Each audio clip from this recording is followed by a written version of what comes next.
Michael Cohen told Congress that President Trump is a racist, a con man, and a cheat, which would have been big news if it wasn't also the slogan for Trump's 2020 campaign. But it was interesting to hear Cohen give examples of Trump's racism in private settings. He once asked me if I could name a country run by a black person that wasn't a shithole. This was when Barack Obama was president of the United States. And while we were once driving through a struggling neighborhood in Chicago, he commented that only black people could live that way. And he told me that black people would never vote for him because they were too stupid. What? Black people wouldn't vote for you, Trump, because they're too stupid? No, Donald.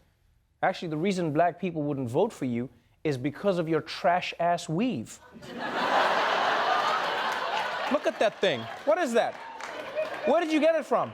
It looks like you couldn't afford the good shit from India, so you just had to take it off the horses in Central Park. That's why black people didn't vote for you. Also, the 50 years of well-documented racism, but mostly the weave, my friend. Now, in response to Cohen's racism accusations, the Republicans on the committee put forward an airtight response to prove that Trump is the least racist person you will ever meet. Mark Meadows bringing in Lynn Patton, who works for the administration, as proof that Donald Trump is not a racist. I asked Lynn to come today in her personal capacity to actually shed some light. It has to do with your claim of racism. She says that as a daughter of a man born in Birmingham, Alabama, that there is no way that she would work for an individual who was racist. Bravo. Bravo. They used the black friend defense. I cannot be racist because, as you can see, I have a black friend. There are so many things about this that I find funny. One, whenever the Trumps are accused of racism, they always bring the same woman. I don't know if you've noticed that. Like, if you can only bring one black person every time, something tells me you don't have black friends. And also, I wonder how many times she has to show up to places because of something racist Trump has said. Like, it feels like she has to bail him out. At 3 a.m., she's probably getting texts from Trump like, "Quick, Lynn, I need you to come down to the golf club. I thought someone was Steve Harvey, but it was not Steve Harvey." It's like sign like a bat signal for her. It's like a black signal, just like, "Save me." And now Cohen made it clear that he had no hard proof of Trump coordinating with Russia during the campaign, but he did share one memory that, looking back on it, says, that it could be proof that Trump knew about the infamous Trump Tower meeting. Don Trump Jr. came into the room and walked behind his father's desk, which in and of itself was unusual. People didn't just walk behind Mr. Trump's desk to talk to him. And I recall Don Jr. leaning over to his father and speaking in a low voice, which I could clearly hear, and saying, "The meeting is all set." And I remember Mr. Trump saying, "Okay, good, let me know." You know the best part of that little story? Isn't that Trump may have known about the Russia-Trump Tower meeting? It's that Don Jr. doesn't know how to whisper. And Cohen had plenty of other revelations today. Details on Trump potentially committing campaign finance crimes by paying off Stormy Daniels, and how he fraudulently used his charity to pay for a portrait of himself, and how Trump influenced Cohen to lie about his business dealings with Russia. But Trump supporters on the House committee, they kept coming back to the same point. Why should we believe Michael Cohen? I don't believe that Michael Cohen is capable of telling the truth. Michael Cohen, fraudster, a cheat, convicted felon, and in 2 months a federal inmate. How on earth is this witness credible? He's a fake witness, and his presence here is a travesty. You're about to go to prison for lying. How can we believe anything you say? The answer is we can't. Look at the old adage that our moms taught us: liar, liar, pants on fire.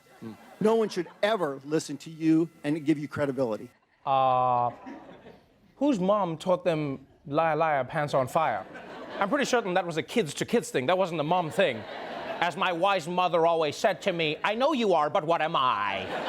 That's what my mom said all the time. And look, these Republicans do have a point, right? As Cohen himself has admitted, he lied to America on behalf of Donald Trump for 10 years. In fact, he's soon going to prison, partly because he already lied to Congress. So why take his word on any of this stuff?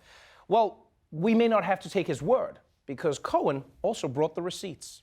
I am giving to the committee today 3 years of Mr. Trump's personal financial statements. I am providing a copy of a $35,000 check that President Trump personally signed from his personal bank account on August 1st of 2017.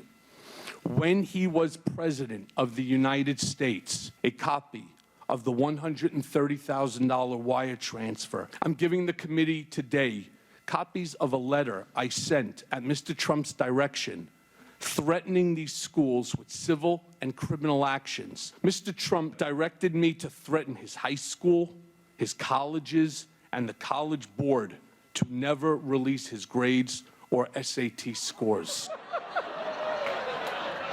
Okay, that part is just hilarious. How bad were Trump's grades that he threatened to sue his school if they released them? Like, I swear to God, if you tell anyone I got a G- in math, I will destroy you. Or maybe we assume that. Maybe it's something else. Maybe Trump doesn't want anyone finding out he got an A in Spanish. He's just like, if this gets out, my supporters are gonna be so mad. Entonces solamente no bien días. I mean, bad hombres build the wall. And look, you almost can't blame Republicans for caring more about protecting their presidents than getting to the truth. All right? That's just how politics works these days. But Michael Cohen did have a warning for them. I did the same thing that you're doing now for 10 years. I protected Mr. Trump for 10 years. And I can only warn people, the more people that follow Mr. Trump, as I did blindly, are going to suffer the same consequences that I'm suffering. Wow. That is a powerful, powerful statement. And in response, the Republican congressman replied, "I'm rubber, you're glue." I yield the remainder of my time.